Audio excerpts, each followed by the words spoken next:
जय श्री कृष्णा। घर का सुख सागर के अंतर्गत आज हम आपको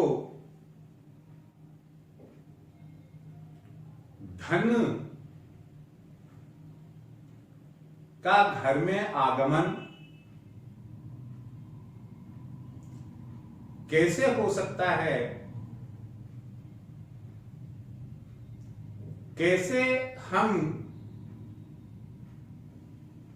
धन को रोक सकते हैं, कैसे हम उनका अपनी आय का सही सदुपयोग कर सकते हैं, इस पर वीडियो अपलोड करें। आज आर्थिक युग है।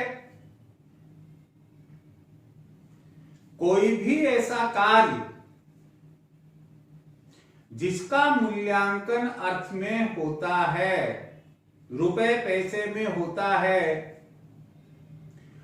वह काम तो होगा ही नहीं यदि आपके पास में रुपए पैसे की कमी है। लेकिन जो वर्तमान समय चल रहा है,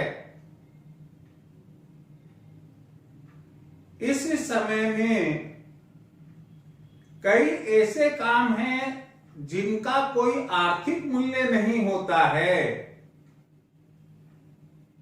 लेकिन फिर भी वह बिना अर्थ के, बिना रुपए पैसे के नहीं किए जा सकते। ऐसे में यह जरूरी हो जाता है कि हमारे पास फंड्स, रुपया पैसा, धन दौलत पर्याप्त मात्रा में हो। मैं आपको बता दूं, प्राचीन लोग कहते हैं कि यदि आप 1 रुपया कमाते हैं तो कम से कम उसमें से 10 पैसे आकस्मिकताओं के लिए, भविष्य की सुरक्षा के लिए बचत के रूप में जरूर रखें। ना मालूम कब कहां रुपए पैसे की जरूरत पड़ जाएगी। दूसरी बात है कि अभी जो आधुनिक समय, वर्तमान युग चल रहा है, हम पाते हैं कि अधिकांश घरों में इतनी कमी रहती है फंड्स की, रुपए पैसे की, धन की, कि वो बता तो नहीं सकते, लेकिन जीवन में, दैनिक जीवन में भी उन्हें काफी परेशानियों का, तकलीफों का सामना करना पड़ता है। ऐसी स्थिति में क्या कोई ऐसा उपाय है, कोई ऐसा तरीका है कि हम अपनी लाइफ स्टाइल में थोड़ा सा परिवर्तन करें और लक्ष्मी के कदम हमारे द्वार पड़े, हमारे घर लक्ष्मी आए, हमारे घर में रुपया पैसा हो? आज हम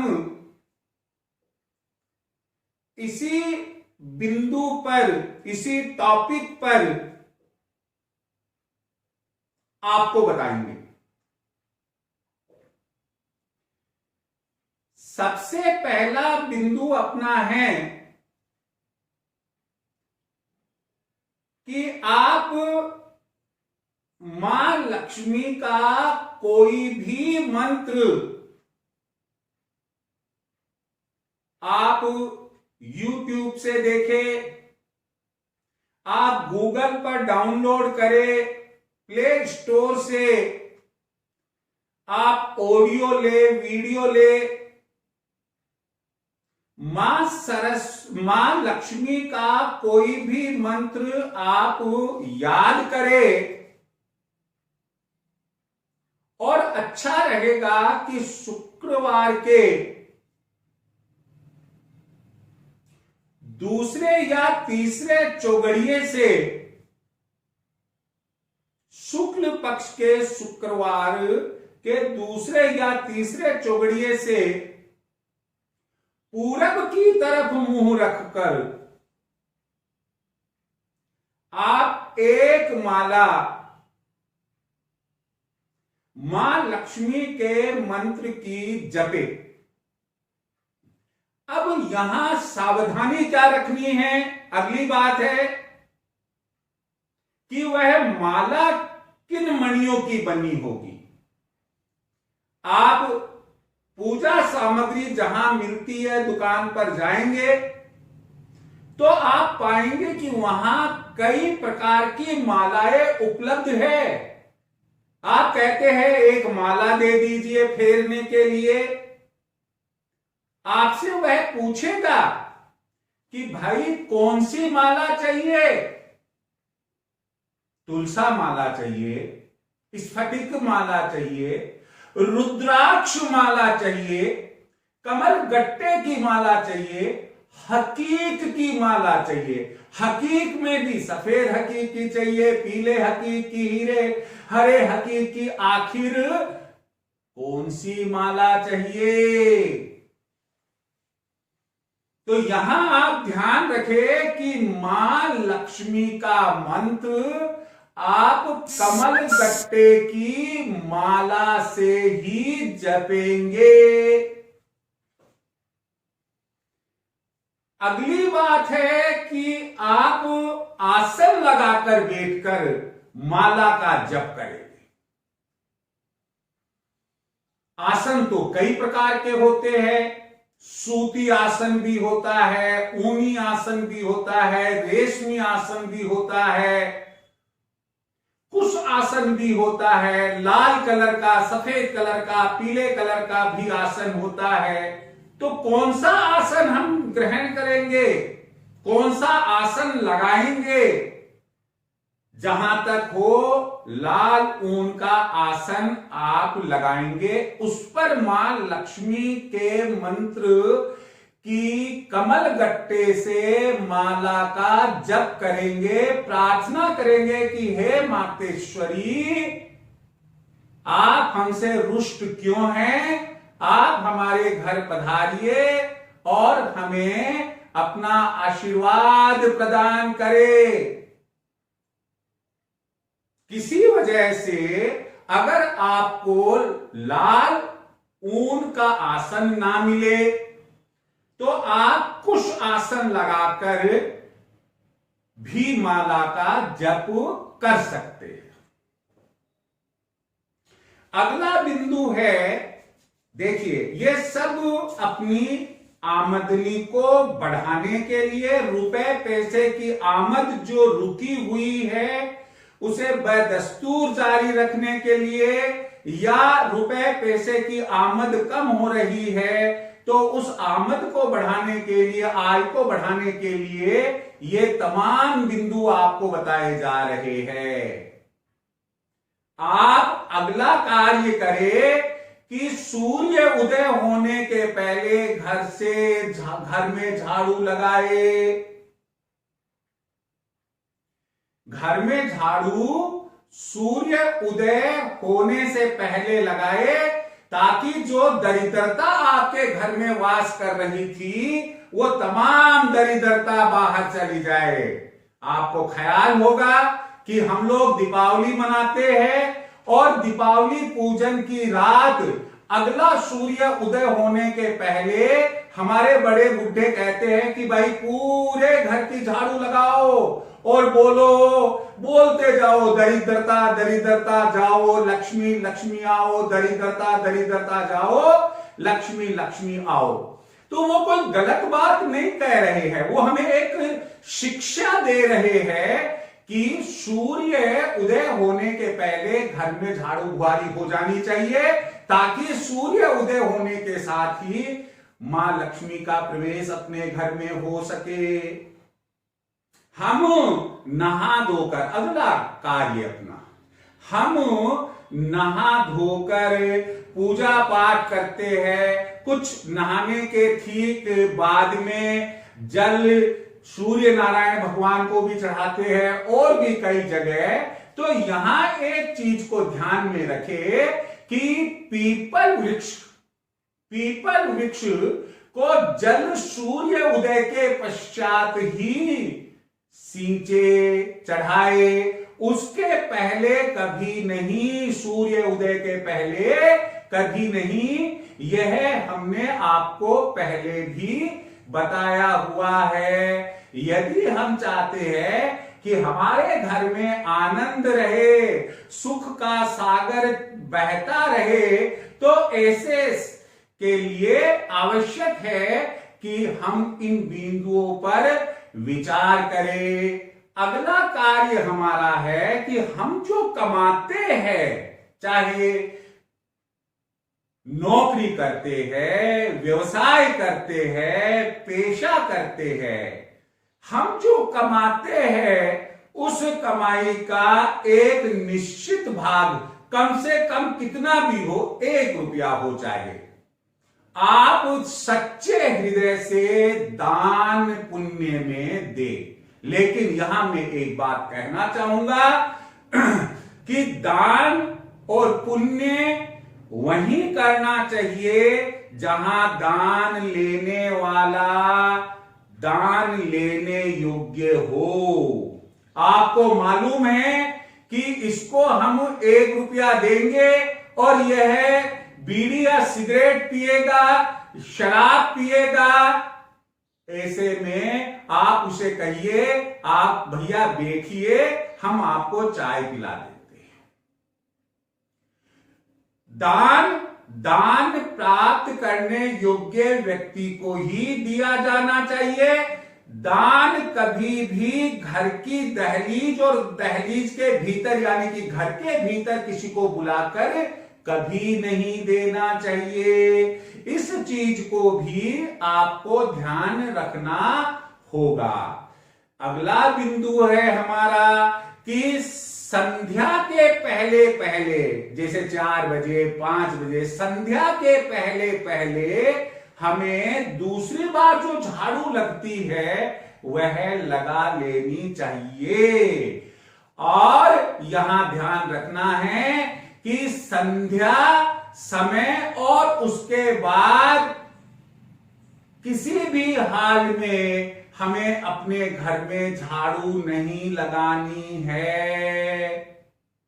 देखिए, फिर सुनिए कि संध्या समय और उसके बाद पूरे घर में झाड़ू या थोड़ी सी भी जगह झाड़ू कदापि नहीं लगानी चाहिए। इससे लक्ष्मी माता रुष्ट होती है।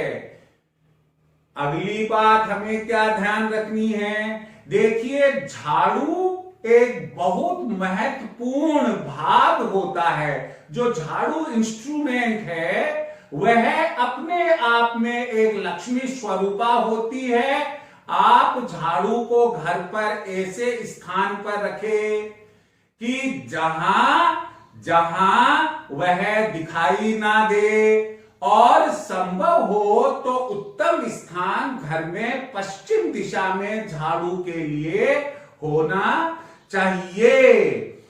इसके बाद में जो आपको ध्यान रखनी है बात, वह यह है कि घर में स्त्रियों का सम्मान होना चाहिए। आजकल क्या हुआ कि भाई हम गए तो सत्संग में और वहां कह रहे यार मेरी बहू ऐसे करती है वैसे करती है, और या बहू गई तो मेरी सास दिन भर ऐसे करती है वैसे करती है, ननद ऐसे करती है वैसे करती है। कुल मिलाकर बात यह है कि जिस घर में स्त्रियों का सम्मान नहीं होगा वहां मां लक्ष्मी कभी भी स्थिर रूप से नहीं रह सकती।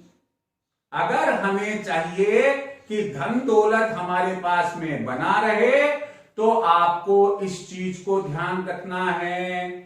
अगला बिंदु हमारा है कि घर का शौचालय, लेट्रिन।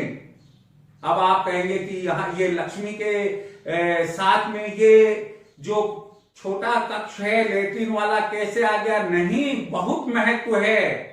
लेट्रिन आपके घर की एकदम स्वच्छ होनी चाहिए, एकदम साफ सुथरी होनी चाहिए, कांच की जैसे चमकनी चाहिए, और उससे हमारे घर में धन का आगमन होगा। अगली बात हम ये कहते हैं क्या कि गुरुवार को आप हरे वस्त्र धारण ना करें, बल्कि गुरुवार को पीले वस्त्र धारण करें, पीली वस्तु बनाकर खाए। अगला बिंदु है कि बुधवार को आप कदापि पीले वस्त्र धारण ना करें, हरे वस्त्र धारण करें। शुक्रवार को सफेद वस्त्र धारण करें। उसके बाद देखिए, हम आते हैं वनस्पति। वनस्पति से भी हमारी दरिद्रता दूर होती है और धन का आगमन होता है। ऐसी कौन सी वनस्पति है? अशोक वृक्ष का नाम आपने सुना होगा। प्रत्येक सोमवार को अशोक वृक्ष के 3 पत्ते ले आप प्रातः पहले चौगड़िए में उन्हें स्वच्छ पानी से साफ करें,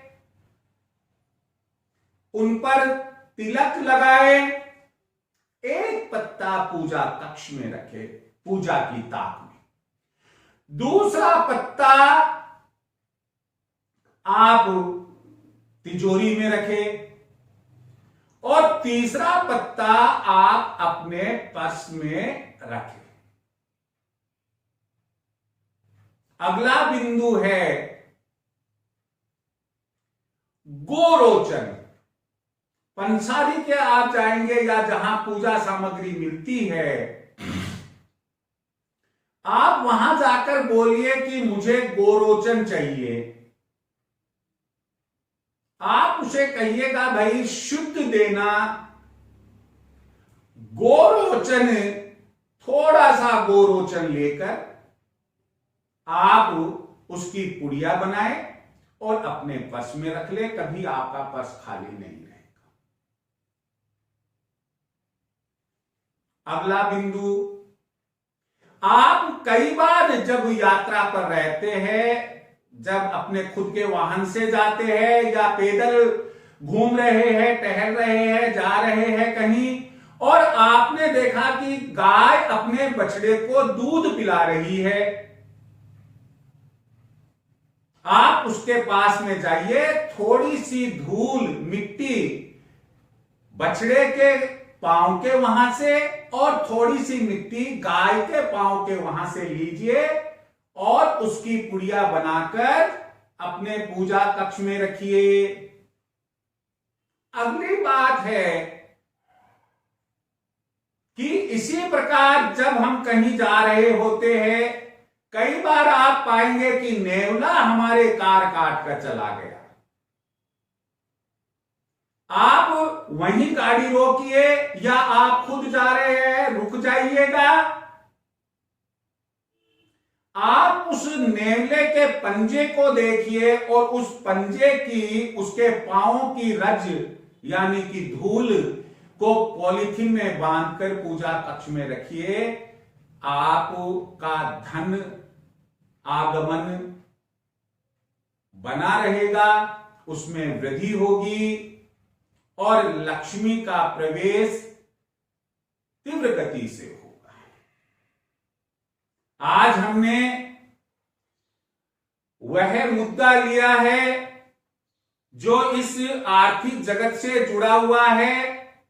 हर परिवार अपने घर में रुपया पैसा चाहता है, लेकिन किसी न किसी रूप में तंगहाली में रहता है।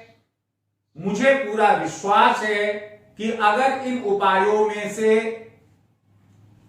कुछ या अधिकांश उपाय आप अपनाएंगे, आपको जरूर लाभ मिलेगा। मां लक्ष्मी आप पर प्रसन्न रहेगी।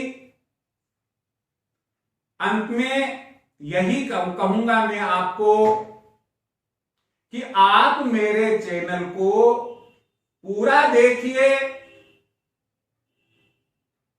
सब्सक्राइब कीजिए, बेल आइकन दबाइए। यदि आपके कोई रिश्तेदार संबंधी है, उन्हें शेयर कीजिए। अपने खुद के कमेंट्स हो जरूर दीजिए। जय श्री कृष्ण।